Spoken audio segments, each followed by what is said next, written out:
O título da mensagem dessa manhã é Casamento, por quê e para quê?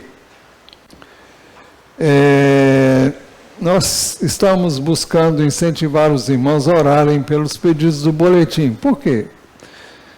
Não é por outra razão, senão porque ali tem os motivos pelos quais a igreja deve orar. Nós temos ouvido aqui a importância de orarmos em concordância. Nós temos que concordar quanto àquilo que oramos e pedimos, porque o Senhor promete que se nós o fizermos, Ele vai fazer. Se nós orarmos, Ele vai fazer aquilo que 2 ou 3 reunidos no nome dEle vierem a pedir. Para que nós concordemos, é preciso que oremos pelas mesmas coisas, com os mesmos propósitos, e que entendamos que o que está aqui não é reza, não é mera repetição de palavras, são tópicos pelos quais você deve orar. Hoje nós queremos, no pedido número 5, onde nós oramos por nós e por nossas famílias. No item C, nós vimos na semana passada que nós devemos orar pelos solteiros para que eles guardem-se puros até o casamento. Literalmente, para que eles mantenham-se virgens até o casamento. Uma coisa estranha no nosso contexto da sociedade nos tempos atuais. Mas é esse o ensino bíblico, é essa a orientação bíblica. E o segundo tópico desse mesmo item, o de número C, é para que eles guardem a palavra de Deus e ouçam o Espírito de Deus na escolha do cônjuge. Então, não adianta guardar-se puro até o casamento se você fizer uma escolha má, errada. Então, é importante que eles guardem a palavra de Deus, obedeçam a palavra de Deus e ouçam o Espírito de Deus na escolha do cônjuge.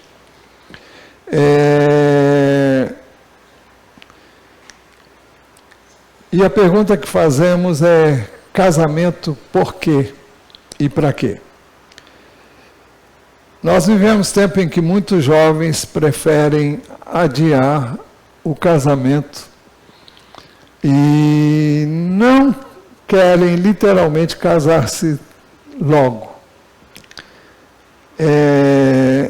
Eu não creio que isso deva ser feito de maneira afoita e apressada, mas por que os jovens têm feito isso assim? Aliás, jovens hoje, solteiros, né? Solteiros têm a tendência de ficar na casa dos pais hoje até uma idade bem considerável. Há filhos que têm 40 anos e estão na casa dos pais até hoje e não se casaram. Isso porque nós vivemos numa sociedade em que, especialmente o homem não quer assumir um compromisso mais sério por causa da facilidade que tem de relacionamentos os mais variados, com pessoas, na área sexual. Então, para que casar? Né? Mas os crentes em Jesus não podem viver esse tipo de conveniência. Isso nos remete a um texto que se encaixa bem neste contexto. E é 1 Coríntios 6:12. Diz assim: todas as coisas me são lícitas, às vezes até permitida em lei. Ninguém condena nenhuma prática permissiva que seja adotada pelo mundo. E às vezes existem até leis que permitem isso. Eu fiquei sabendo de uma lei que permite que você case, um casamento entre 3 pessoas. Vocês já viram falar nisso? Fiquei sabendo ontem e não sabia. Alguém me contou que já existe, eu não sei se existe mesmo, mas estou falando aqui o que eu ouvi, né? Então, nem tudo que é lícito convém. Todas as coisas me são lícitas. Pode serem lícitas de acordo com a lei, mas nem todas convêm. Todas as coisas me são lícitas, mas eu não me deixarei dominar por nenhuma delas. Nada que escravize você, que domine você, deve prevalecer na sua vida. Porque você se torna um escravo daquilo que você não tem domínio sobre esta coisa, essa prática, seja o que for. Então a primeira pergunta é: casamento por quê? Primeiro, porque casamento é uma instituição divina e envolve compromisso mútuo. Eu vou repetir: casamento é uma instituição divina e envolve compromisso mútuo. Em Gênesis 2, 18, a partir do verso 18, diz assim: o Senhor disse ainda: não é bom que o homem esteja só, farei para ele uma auxiliadora que lhe seja semelhante. Havendo, pois, o Senhor Deus formado da terra todos os animais do campo e todas as aves do céu, trouxe-os a Adão para ver que nome lhes daria. E o nome que ele desse a todos os seres vivos, esse seria o nome deles. O homem deu nome a todos os animais domésticos, às aves dos céus e a todos os animais selvagens. Mas para o homem não se achava uma auxiliadora que fosse semelhante a ele. Não havia ainda, a mulher ainda não existia, ele deu nome aos animais, mas ele não encontrou ninguém com quem ele pudesse ter comunhão. Então o Senhor Deus fez cair um pesado sono sobre o homem, e esse adormeceu, tirou-lhe uma das costelas e fechou o lugar com carne. E da costela que havia tirado do homem, o Senhor Deus formou uma mulher e a levou até ele. E o homem disse: esta afinal é osso dos meus ossos e carne da minha carne. Ou seja, ela é semelhante a mim. Será chamada varoa, porque do varão foi tirada. Por isso o homem deixa pai e mãe e se une à sua mulher, tornando-se os dois uma só carne. Observem que nós falamos de casamento como instituição divina. Deus trouxe a mulher ao homem e ele disse: esta afinal é osso dos meus ossos, carne da minha carne, e será chamada varoa, porque do varão foi tomada.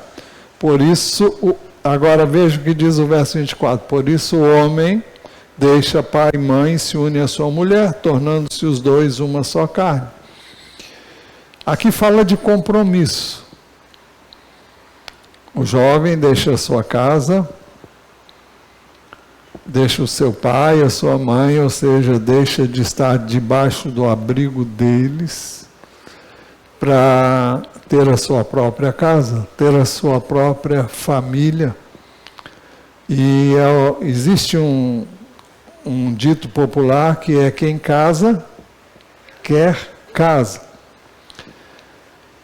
E aqui é um princípio que eu não vou falar depois, pelo menos hoje na mensagem, mas é que uma pessoa só deve casar-se com a outra quando tiver condições de tirar a moça da casa dela, sair de casa e estabelecer a sua casa.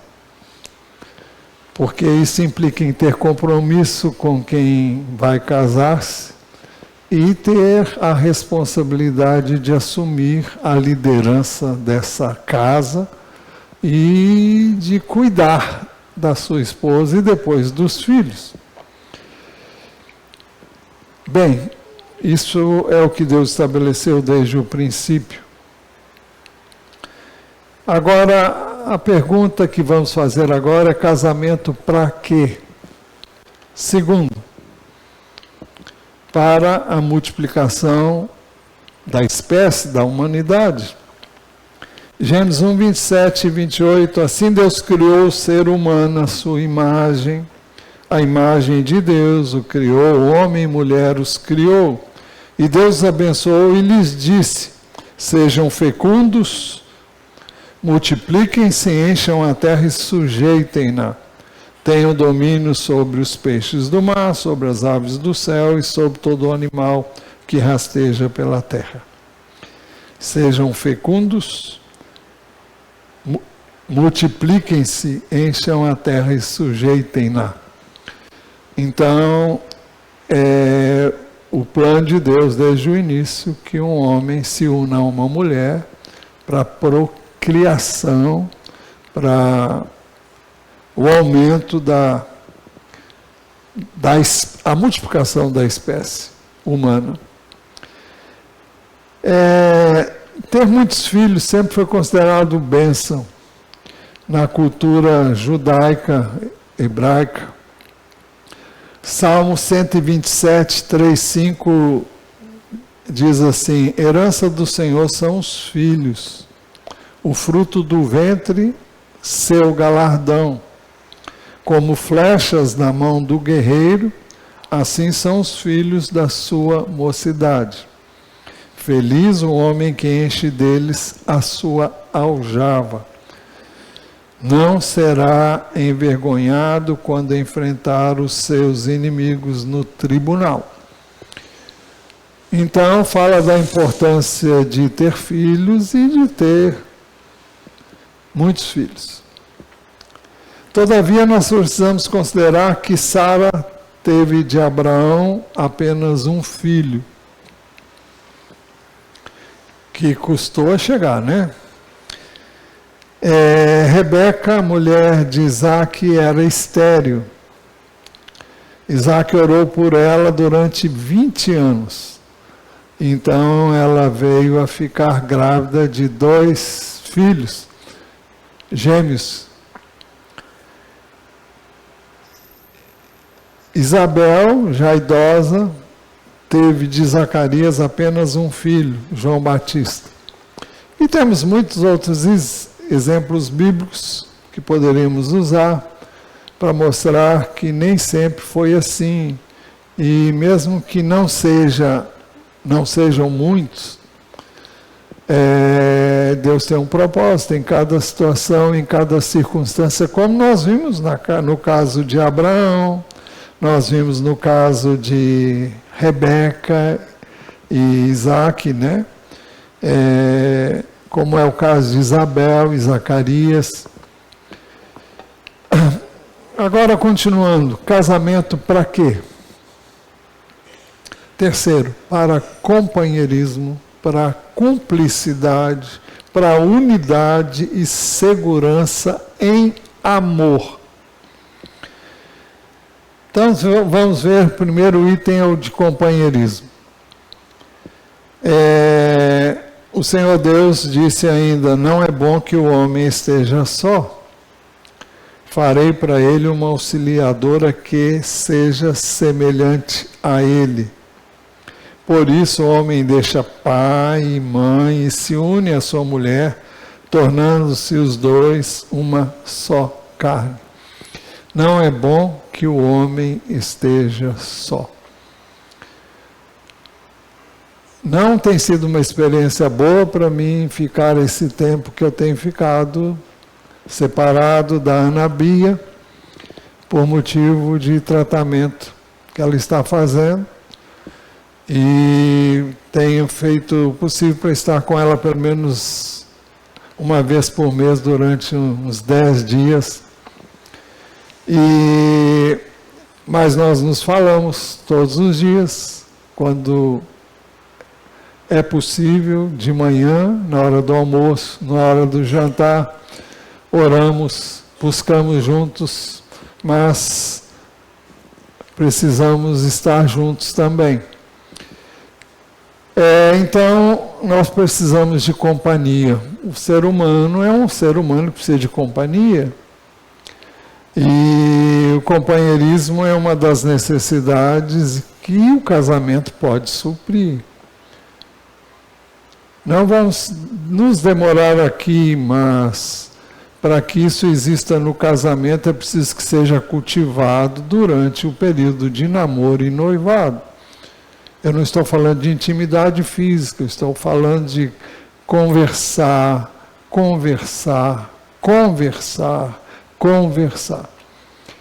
Eu já tenho dito inúmeras vezes aqui que uma das maiores necessidades da mulher, principalmente, é de falar. E cabe ao homem ouvir.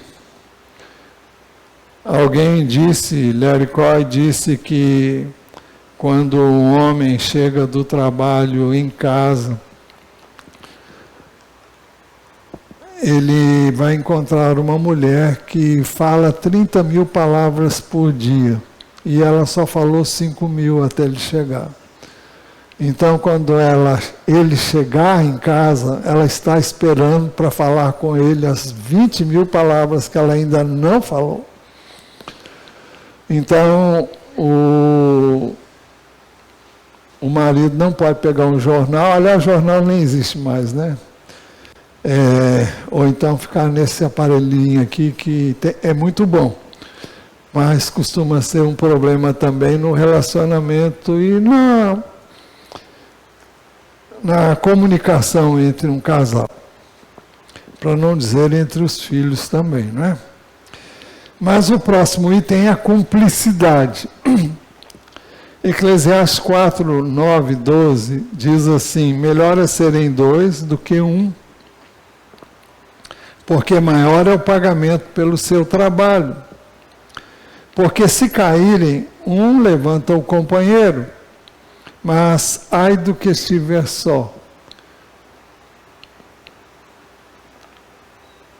Não haverá quem o levante.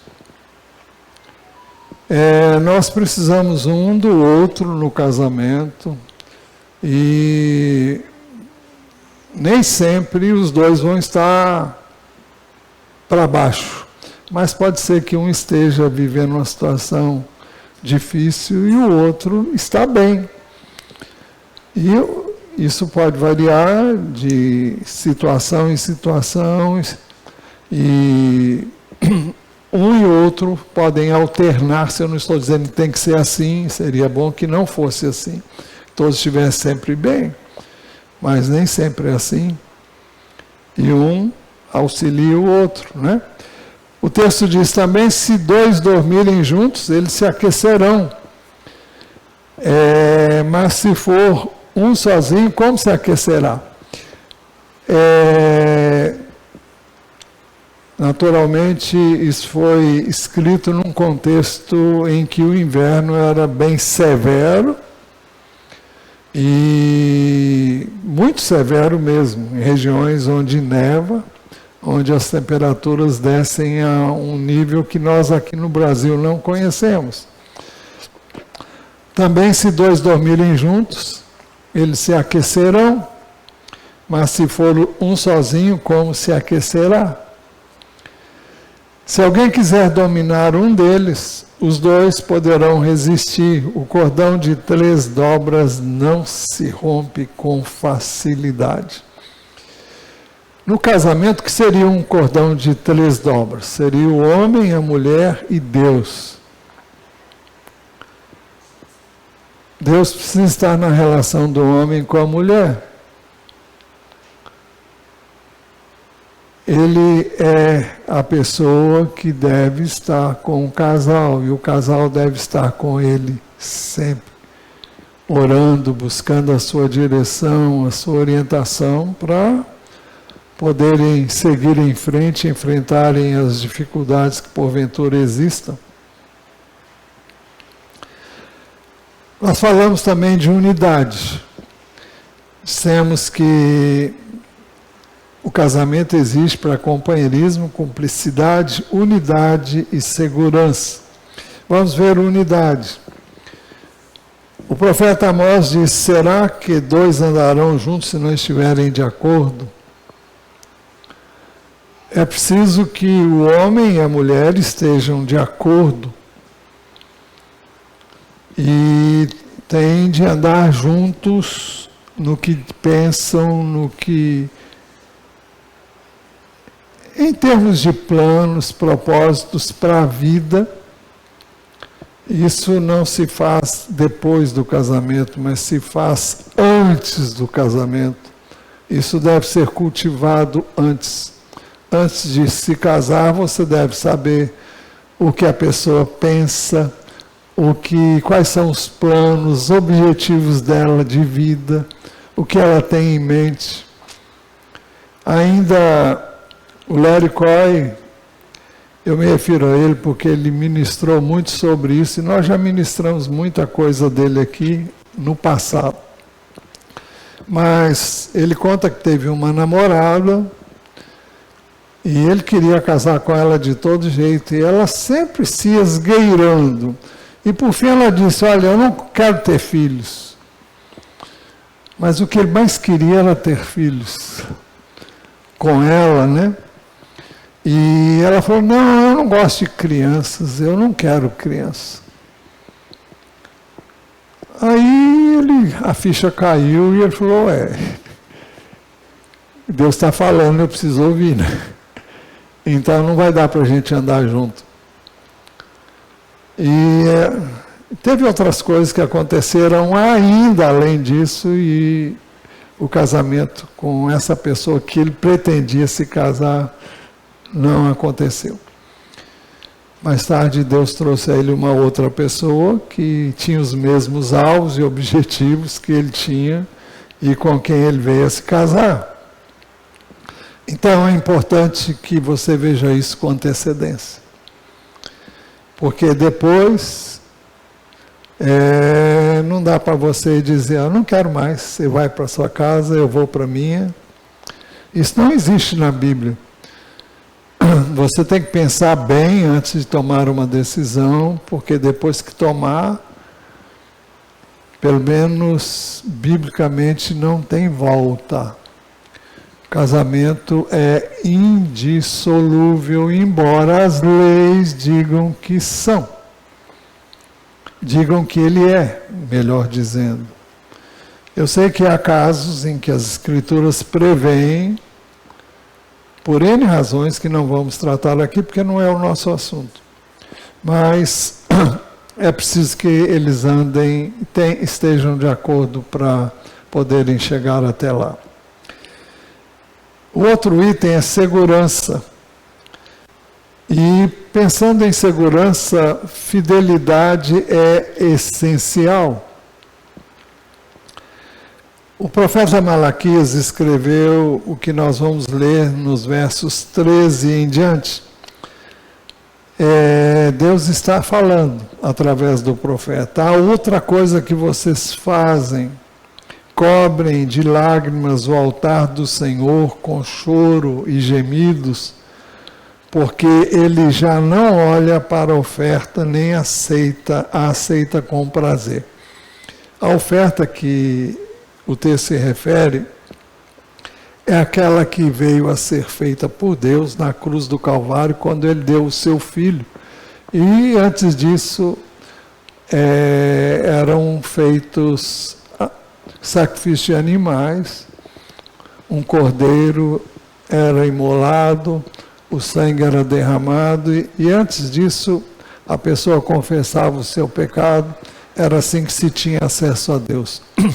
Depois que Jesus veio, ele foi à cruz por nós, ele recebeu sobre ele a nossa iniquidade, recebeu sobre ele a punição para os nossos pecados, para que nós, crendo nele, aceitando a oferta que ele fez de si mesmo na cruz, nós possamos ser salvos, perdoados e purificados de toda injustiça.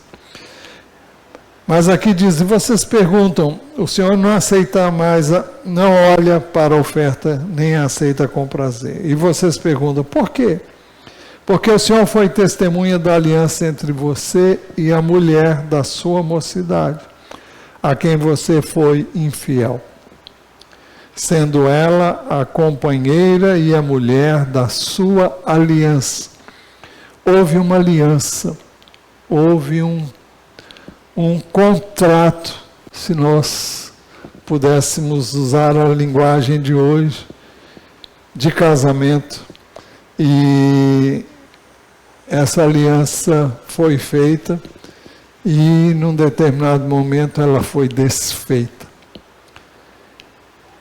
E vocês perguntam, por quê? Porque o Senhor foi testemunha da aliança entre você e a mulher da sua mocidade, a quem você foi infiel, sendo ela a sua companheira e a mulher da sua aliança. E o Senhor pergunta, não fez o Senhor somente um? Mesmo que lhe sobrasse o Espírito? E por que somente um? Porque buscava uma descendência piedosa. Portanto, tenham cuidado para que ninguém seja infiel para com a mulher da sua mocidade. Deus não fez um homem para muitas mulheres. Deus fez um homem para uma mulher. Deus fez uma mulher para um homem. Esse é o plano de Deus. E é assim que se constrói uma família piedosa. E o que é a palavra piedosa? Aqui diz...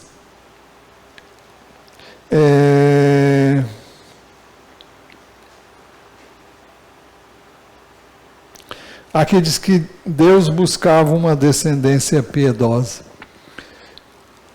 Piedosa não é a pessoa, ainda que seja também, mas não é isso que o texto quer dizer.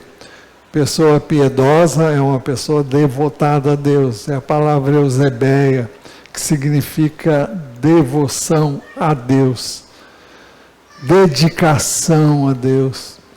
Então, Deus busca famílias piedosas, famílias que conheçam a Deus, que amem a Deus, que busquem a Deus, que encontrem Deus. E então, por isso que ele diz que esse é o propósito. E para que isso ocorra é preciso que um homem tenha uma esposa e a esposa tenha um marido. E não é algo descartável, é algo que Deus uniu, e aquilo que Deus une não deve ser desfeito. O texto diz no verso 16, porque o Senhor, o Deus de Israel, diz que odeia o divórcio. A segurança, pensando em termos de segurança, o casamento viabiliza o sexo lícito e seguro. Nós vimos isso na semana passada.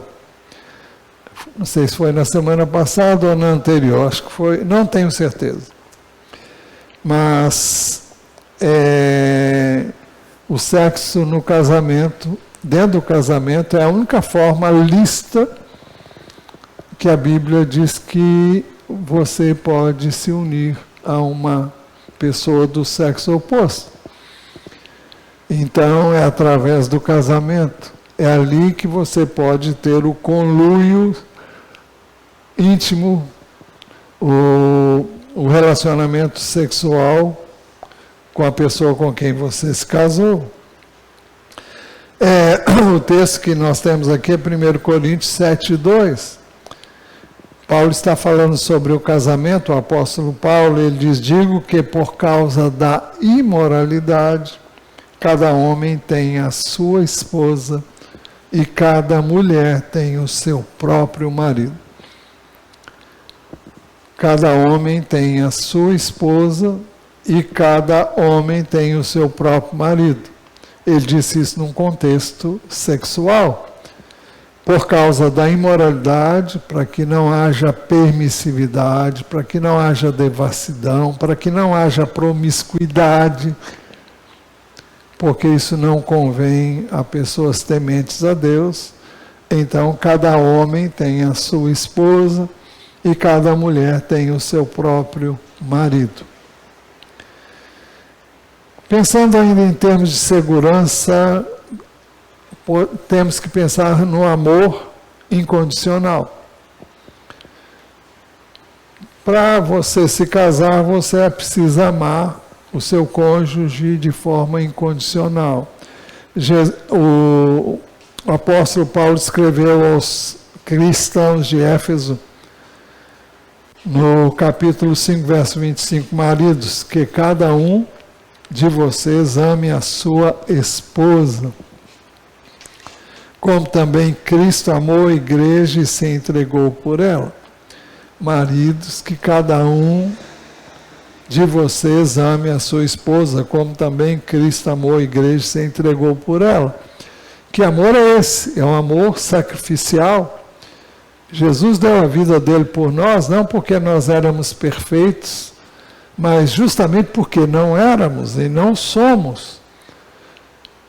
Nós somos pecadores. Isso não significa que eu deva viver no pecado, não posso nem devo viver no pecado, mas pode acontecer. Não estou falando de pecado imoral, de imoralidade, estou falando de, às vezes você fala grosso, às vezes você deixa de ser descortês, deixa de ser atencioso, você falha, você diz coisas que não devia ter dito, você vai ter que pedir perdão. Então,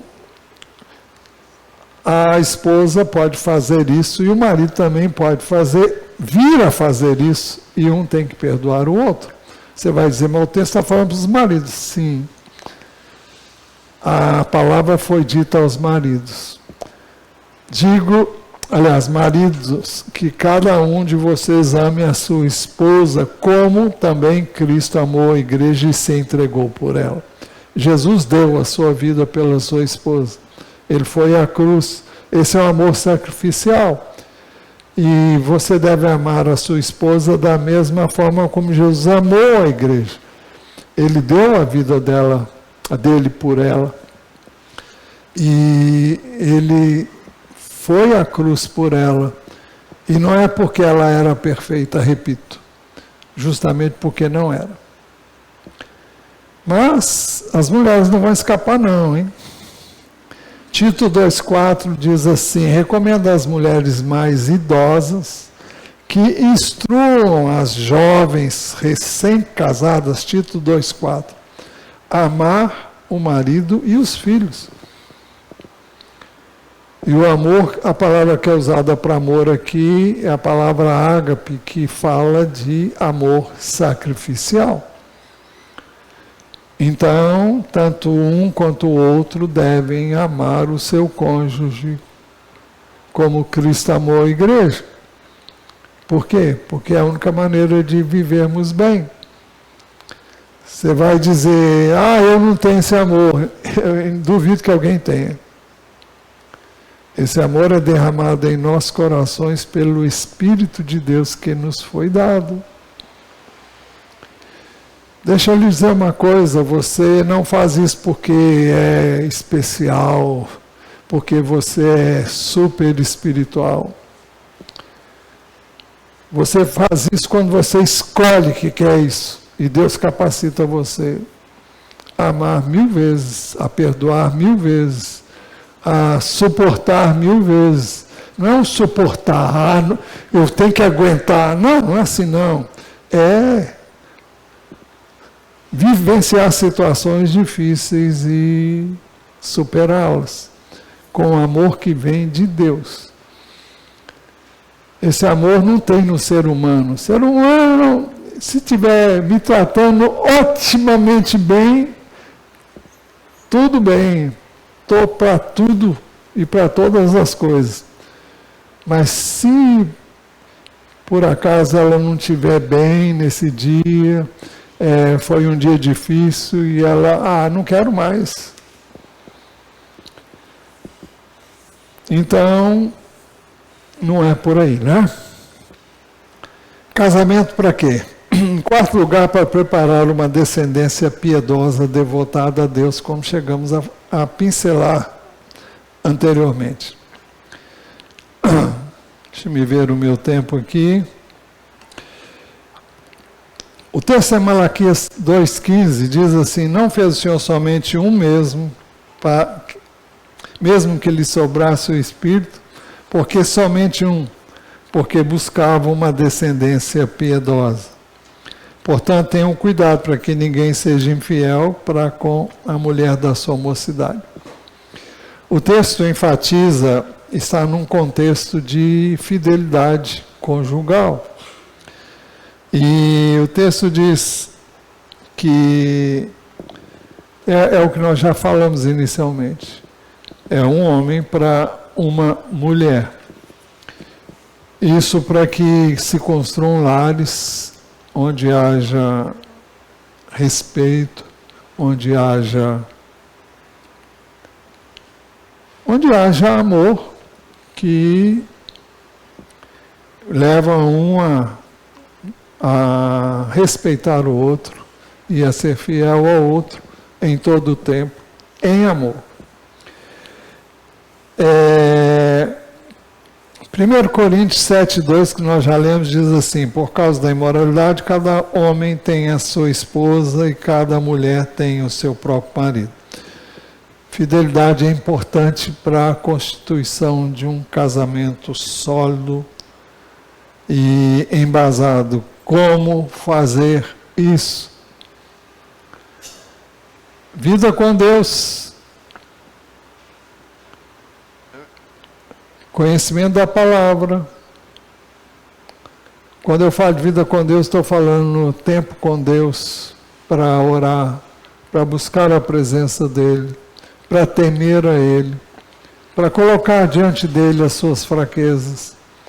Todos nós, em várias circunstâncias, somos tentados a errar. Esse é o papel do tentador. E ele faz isso sem cessar.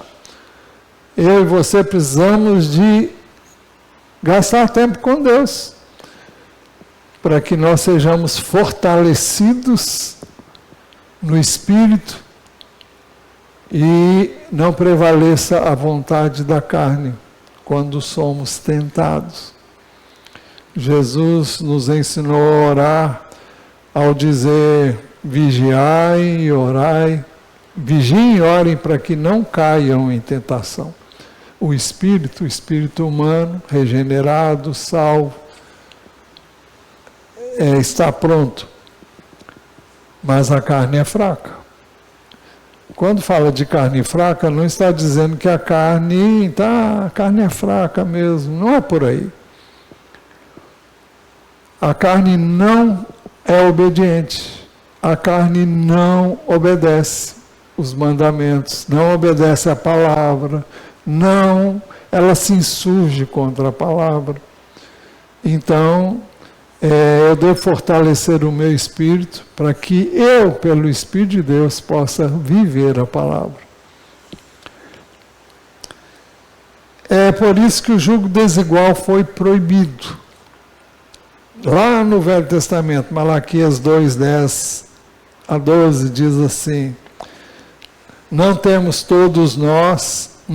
nós todos o mesmo Pai? Não nos criou o mesmo Deus? Por que então seremos desleais uns para com os outros, profanando a aliança de nossos pais? Judá tem sido infiel, e a abominação foi cometida em Israel e em Jerusalém, porque Judá profanou o santuário do Senhor, o qual ele ama, e se casou com uma adoradora de Deus estranho. O Senhor eliminará das tendas de Jacó aquele que fizer isso, seja ele quem for, mesmo que apresente ofertas ao Senhor dos exércitos. Aqui está falando de casamento misto. É você que é temente a Deus vir a se unir em casamento com uma pessoa que não é temente a Deus. Como andarão juntos se não... Como duas pessoas podem andar juntas se não houver entre elas acordo? Eu sei que muitas pessoas se casaram descrentes, depois vieram a crer no Senhor, e às vezes um se converte, o outro não. Isso é outra história e não vamos tratar disso aqui agora. E não é o nosso objetivo falar disso agora. Mas, sim, para você se prevenir antes que isso aconteça. Deuteronômio 7, verso 1 e depois o verso 2b a 4 dizem assim: quando o Senhor Deus os levar para a terra que vocês vão possuir, é uma referência à terra prometida, verso 2b, não façam aliança com essas nações, não tenham piedade delas. Verso 3 diz, não casem com pessoas dessas nações, não deem as suas filhas aos filhos dessa gente, nem tomem filhas deles para os filhos de vocês. Ele vai explicar por quê. Pois elas levariam os filhos de vocês a se desviar de mim, para que servissem outros deuses. Assim a ira do Senhor se acenderia contra vocês e depressa ele os destruiria. Aqui está falando da idolatria. Pessoas que adoravam deuses feitos por mãos e se prostravam diante desses deuses, serviam a esses deuses. E então o texto diz que o povo dele não deveria se unir em casamento com eles, com esses povos onde eles iam viver, porque isso seria um laço para eles. Josué 23, 12 e 13 diz assim, porque se vocês se desviarem dele quem? Do Senhor, e se apegarem ao que resta dessas nações que ainda se encontram entre vocês, e se unirem com elas por meio de casamento, e se misturarem com elas e elas com vocês, saibam com certeza, veja o que o Senhor está dizendo, saibam com certeza. Deixa eu ver aqui que eu pedi o filho da minha. Saibam com certeza, verso 13, que o Senhor seu Deus não expulsará mais essas nações diante de vocês. Pelo contrário, serão um laço e uma rede para vocês, e açoite nas costas, e espinhos nos olhos, até que vocês desapareçam desta boa terra que o Senhor, seu Deus, lhes deu. O texto diz que quando há esse tipo de união, ela se constitui num laço e uma rede para vocês. E vai ser como açoites nas costas, vai ser como espinhos nos olhos. Então, isso deve ser considerado. Você vai dizer, isso foi naquele contexto. Não, o contexto era mas hoje nós temos contextos semelhantes. É por isso que, segundo Coríntios, dentro de um contexto do Novo Testamento, nós temos a mesma orientação. Segundo Coríntios 6, 14, 18. Não se ponham em julgo desigual com os descrentes, aqueles que não creem em Jesus, aqueles que não professam a fé em Jesus, pois que sociedade pode haver entre a justiça e a iniquidade? Por quê? Porque se você crer em Deus, você tem que andar nos caminhos dele. Você não pode fazer o que você quer. Aliás, todo mundo pode fazer o que quer. Mas se você serve a Deus, se você teme a Deus, você deve conhecer o que ele diz. E você tem que ater-se ao manual de conduta que ele estabeleceu, que é a Bíblia. E você deve temer a Deus, temendo a sua palavra, guardando a sua palavra. Para quê? Deus é um Deus tirano que quer atormentar você, quer criar problema para você, não. O pai diz para o filho, olha, não pegue nesta faca, porque ela corta. Não pegue essa tesoura que é pontiaguda, deixa ela aí. O pai e a mãe viram as costas, a criança vai lá e pega a faca. O que acontece? Normalmente corta. Você diz para a criança, olha, não põe a mão no fogo, porque queima. Tá, ele ouve, entra por aqui, sai aqui. Aí ele vai colocar o dedo lá para ver se queima mesmo. Aí agora ele vai saber que queima. Então, se a Bíblia diz para eu e você não fazermos uma coisa, é bom a gente não fazer. Porque depois que faz, no caso do casamento, não tem jeito. Pelo menos se você quiser fazer de acordo com o que o Senhor manda. Não se põe em julgo desigual com os descrentes, pois que sociedade pode haver entre a justiça e a iniquidade? Se você faz uma sociedade com uma pessoa e você teme a Deus e a outra não, vai ser difícil disso chegar a bom termo. Porque se você quiser fazer um trabalho dentro dos parâmetros do que é certo e direito à luz da Bíblia, você vai ter problema com quem não pensa da mesma forma. O brasileiro aprendeu a dar sempre um jeitinho para todas as coisas. E ele vai buscar, se ele não teme a Deus, dar um jeitinho para ganhar mais dinheiro de forma ilícita, de deixar de pagar determinadas coisas que devem ser pagas, porque é correto de acordo com a lei. Então, vai ser difícil dois andarem juntos numa sociedade. Agora, dentro do contexto conjugal não é diferente. Na maneira de criar filhos, na maneira de resolver a área de finanças, o que fazer, o que não fazer. O texto diz que harmonia entre Cristo e o maligno, ou que união existe entre o crente e o descrente, que ligação há entre o santuário de Deus e os ídolos, porque nós somos santuário do Deus vivo. Como ele próprio disse, habitarei e andarei entre eles, serei o seu Deus, eles serão o meu povo. Por isso, o Senhor diz, saiam do meio deles. O que significa saiam do meio deles?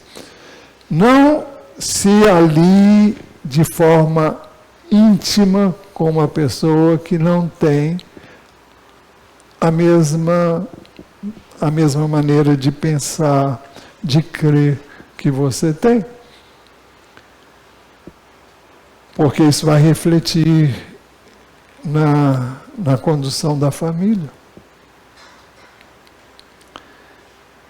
Saiam do meio deles, separem-se deles.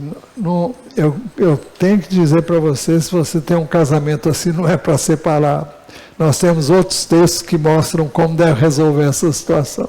Você nunca deve separar do seu cônjuge, porque você se converteu e ele não. Então, já aconteceu, você se converteu, ele não se converteu, então fique na sua. Deus vai trabalhar na vida dele através da sua. Nós sempre queremos que o outro mude, mas nós vimos aqui na escola bíblica dominical hoje que o outro muda quando nós mudamos. Então as mudanças têm que acontecer em nós. E à medida que nós mudamos, a outra pessoa normalmente muda. Não vai ser fácil? Não. Vai ser difícil? Vai. Implica em morrer muito para si mesmo. E Existem vários textos que eu não vou usar agora, porque, repito, não é esse o meu propósito agora. Futuramente, quem sabe a gente pode voltar a esse assunto, mas não vai ser agora. Não toquem em coisa impura e eu os receberei, diz o Senhor. Serei o pai de vocês, e vocês serão meus filhos e minhas filhas, diz o Senhor Todo-Poderoso. Então, é algo que eu e você temos que considerar. Sobre o casamento, quando alguém vai casar, a Bíblia disse o seguinte com relação à mulher. 1 Coríntios 7:39. A mulher está ligada ao seu marido enquanto ele viver, mas se o marido morrer, ela fica livre para casar com quem quiser, mas somente no Senhor. Somente no Senhor. Se ela está no Senhor, ela deve buscar alguém que também está no Senhor. Assim, é essencial a aprovação e a bênção dos pais, como expressão da aprovação e a bênção de Deus. Por isso que Abraão não quis que Isaac se casasse com uma mulher de Canaã. Gênesis 24. Abraão já era velho, de idade bem avançada, e o Senhor o havia abençoado em tudo. Abraão disse ao mais antigo servo da sua casa, que governava tudo o que possuía: põe a sua mão por baixo da minha coxa. Talvez pareça estranho, mas era a forma como eles faziam juramentos naquela época.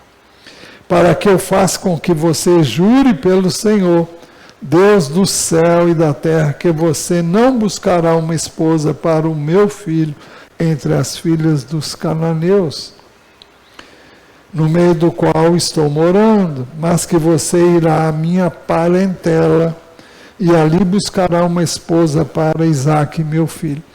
Abraão queria que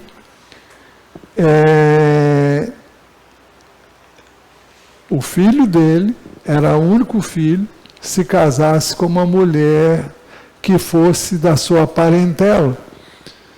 E não com aquelas pessoas que viviam ali na terra que não serviam o Senhor.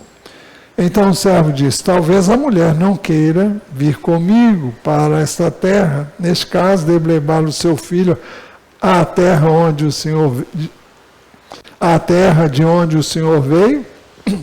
Abraão respondeu: cuidado, não faça o meu filho voltar para lá.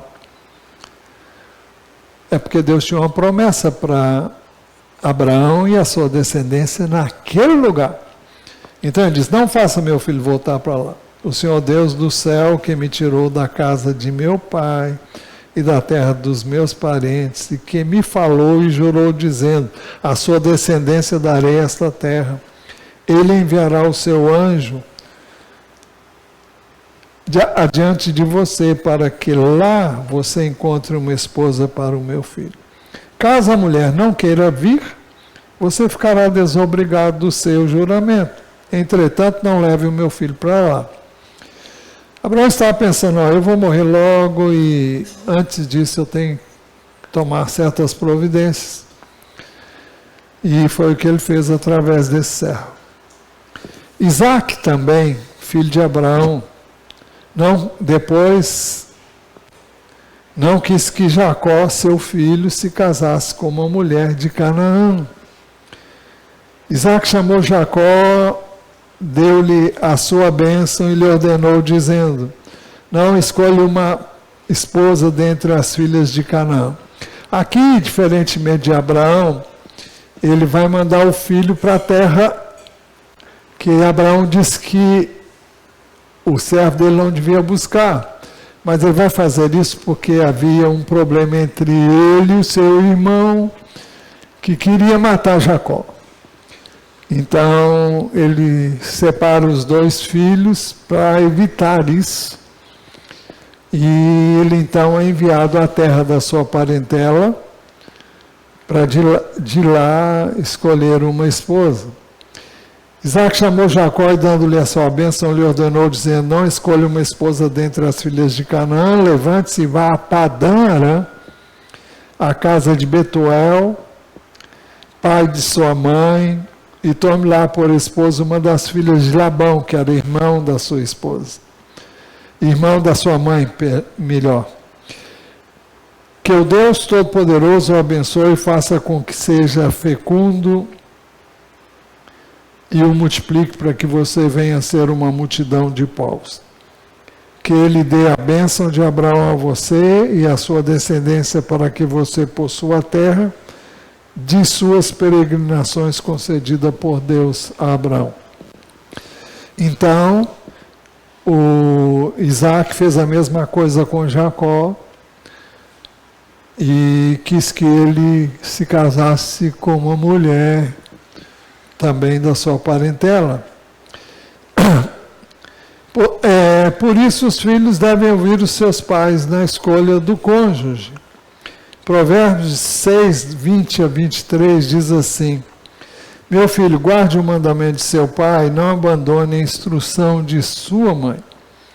Tenha-os sempre amarrados ao seu coração. É uma figura de linguagem, né? Pendure-os no seu pescoço. É outra figura de linguagem. Quando você andar, essa instrução o guiará. Quando você se deitar, ela o guardará. Quando acordar, falará com você. Porque o mandamento do pai é lâmpada e a instrução da mãe é luz, se você vê o contexto. Veja o contexto do 23 com 20. E as repreensões da disciplina são o caminho da vida. Nesse texto nós vemos a instrução aos filhos para que ouçam o pai e a mãe. Você vai dizer: e se meu pai ou minha mãe disser para eu fazer uma coisa errada? Se você conhece a Deus, você vai desobedecer, mas não vai dizer: eu não vou fazer isso. Não, você vai dizer: olha, eu não tenho como fazer isso, o que a senhora está me pedindo. Hoje não se chama os pais mais de senhor e senhora. No meu tempo era assim que a gente tratava os pais. E eu os tratei assim até que eles passassem para o Senhor. Mas, então, você deve, se o seu pai disser para você fazer uma coisa errada, você não deve fazê-lo. Mas não tem que xingar e dizer: eu não vou fazer isso. Não, olha, eu queria muito obedecer, mas nisso aí eu não posso violar a minha consciência para com Deus. Só isso.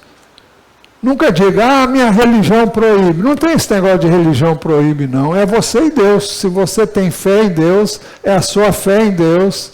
Não culpe a sua religião. Se você crê na palavra, é o que a palavra de Deus diz. Então, tenha cuidado quando você diz: proíbe. Você faz porque proíbe ou porque você crê que é assim que tem que ser feito? Se você crê que é assim, faça assim. E assuma, vista a camisa, diga que é porque você tem uma consciência diante de Deus e você quer fazer o que é certo. Só isso. O exemplo bíblico da desaprovação dos pais com relação ao casamento diz assim, Êxodo 22, 16 e 17. Se alguém seduzir uma virgem que ainda não foi prometida em casamento e tiver relações com ela, pagará o seu dote e a tomará por mulher. Se o pai dela definitivamente não quiser dar-lhe a moça em casamento, aquele que a seduziu pagará em dinheiro conforme o dote das virgens. Imagina que um cara pegou uma moça, estrupou e depois quer casar com ela.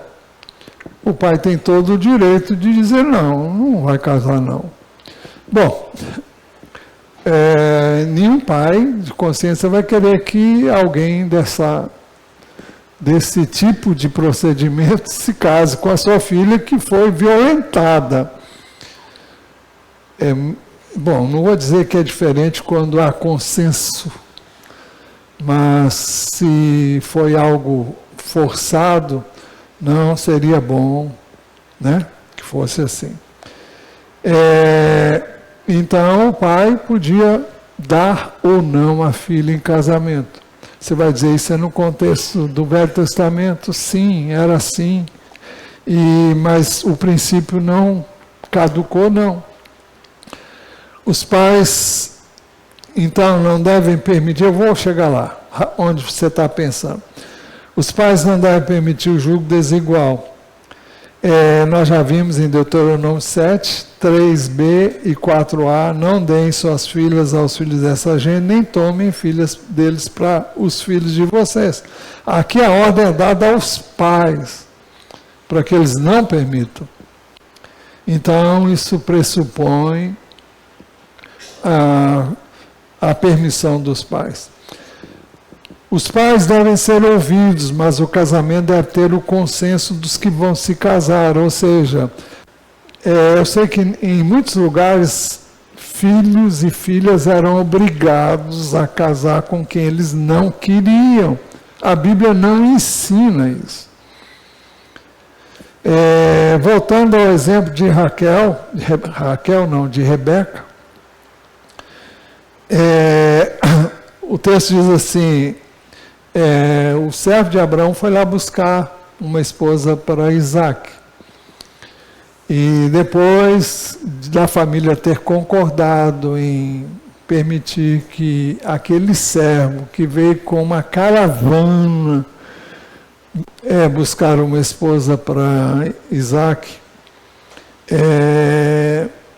levasse Rebeca. Então, mas isso não aconteceu sem que antes ela fosse ouvida. O texto diz assim, o texto é longo, mas eu vou ler só um trechinho. Gênesis 24, 55. Mas o irmão e a mãe da moça disseram, deixe que ela fique conosco mais alguns dias, pelo menos 10. Queriam se despedir dela e depois poderá ir. Ele, porém, lhes disse, não me detenham, pois o Senhor me tem levado a bom termo na jornada. Deixem que eu volte ao meu Senhor, levando a Rebeca. Disseram, vamos chamar a moça e ver o que ela diz. Então, não se obriga ninguém a casar com ninguém. É bom, é desejável que os pais aprovem, tenham a bênção do pai, porque os olhos do pai e da mãe são os olhos de Deus em relação aos seus filhos. Também não vamos ministrar sobre isso agora, mas podemos fazê-lo em outra ocasião. Disseram, vamos chamar a moça para ver o que ela diz. Chamaram, pois, Rebeca e lhe perguntaram, você quer ir com esse homem? Ela respondeu, sim, quero. Então, deixaram que Rebeca, a irmã deles, partisse, junto com a sua ama, com o servo de Abraão e os homens que estavam com ele. Só por Deus, para alguém permitir que alguém mande alguém buscar uma esposa na sua casa, na sua família, só por Deus mesmo. E só por Deus ela querer ir, só por Deus a família concordar, né? Nós temos também o exemplo bíblico de Abigail. Abigail veio a se tornar viúva e Davi teve a oportunidade de conhecê-la numa situação conflituosa com o esposo dela, e o esposo dela veio a perecer. Então Davi mandou um recado a Abigail dizendo que desejava tomá-la por mulher. Os servos de Davi foram até Abigail no Carmelo e lhe disseram, Davi nos mandou buscá-la para que a senhora seja sua mulher. Então ela se levantou, se inclinou com o rosto em terra e disse, eis que esta sua serva servirá de criada para lavar os pés dos criados do meu senhor. Abigail se dispôs imediatamente e montou o seu jumento. E ela, acompanhada pelas 5 moças que a serviam, seguiu os mensageiros de Davi, que a recebeu por mulher. O que eu quero destacar aqui é que casamento tem que haver o consentimento da pessoa que vai se casar. E até quando, no caso aqui, não se consultou pais, Abigail já era viúva e Davi a quis por esposa e ela foi consultada antes de ir ao encontro de Davi e ela concordou em ir.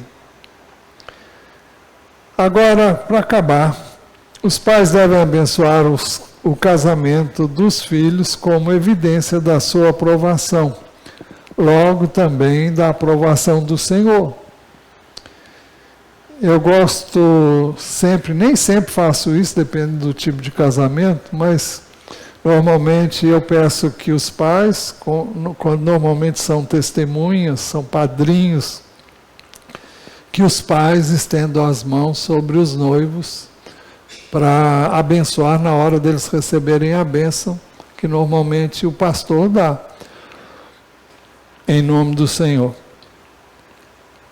E o texto diz, voltando a Rebeca lá, Gênesis 24, 60 e 61. Agora a Rebeca está saindo de casa para se casar com Isaac.